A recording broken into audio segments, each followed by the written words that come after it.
नायगाव तालुक्यातील बरबडा येथील शेतकरी बाबू पाटील शेवाळे यांनी त्यांच्या 4 एकर ऊसात ड्रोनद्वारे फवारणी केली। पेरणीनंतर शेतात तण वाढलं तर फवारणी करण्यासाठी माणसं मिळत नाही, त्यातून तण खूप वाढतं आणि पीक धोक्यात येतं।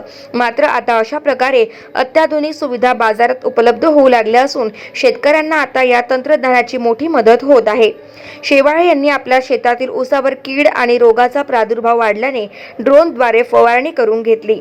नायगाव तालुक्यात हा ड्रोनद्वारे फवारणीचा पहिलाच प्रयोग असल्याने शेतकऱ्यांना याबाबत कुतूहल वाटत होतं। यासाठी केवळ 300 रुपये एकरी एवढा कमी खर्च येतोय। हे ड्रोन तंत्रज्ञान जे आहे आता हे एक नॅनो टेक्नॉलॉजी आहे। वाढती मजुरांची संख्या, मजूर शेतामध्ये भेटत नाहीत किंवा ऊस असेल किंवा बाकी अजून कोणते पिकं असतील, त्या फवारणीला कमी खर्चामध्ये जसं की एकरी 300 रुपये या पद्धतीनं स्प्रेइंगचा खर्च असणार आहे। त्या पद्धतीनं तुम्हाला जे जनावरांचा त्रास आहे किंवा तुम्हाला सोयाबीनमध्ये फिरता येत नाही आहे किंवा ऊसामध्ये फवारणी करता येत नाही आहे, कापसामध्ये करता येत नाही, अशा ठिकाणी ड्रोनचा खूप चांगल्या पद्धतीनं आजकाल यूज होत आहे।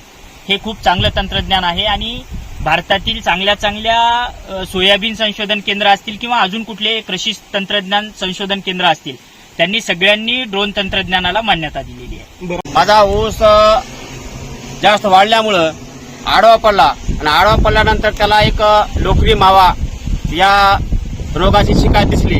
त्यानंतर माझ्या मनात संकल्पना आली की कुठं ड्रोन भेटते। आमचे गुरु इंगळे सर यांनी मार्गदर्शन केले। त्यानंतर मी बेळकोणीला महादेव तरकंटेवार यांच्याकडे संपर्क केला आणि त्यांनी माझ्या एका विनंतीला मान देऊन ड्रोन फवारणी यंत्र द्यायचं ठरवलं। तर आज मी माझ्या शेतामध्ये ड्रोन फवारणी यंत्राने कीटकनाशक, हमला, बुरशीनाशक, प्रायझर आणि मायक्रोन्यूट्रंट टाकून फवारणी करत आहे आणि या फवारणीमुळे आज मी समाधानी आहे। गाव माझा न्यूज करिता तानाजी शेळगावकर, नांदेड।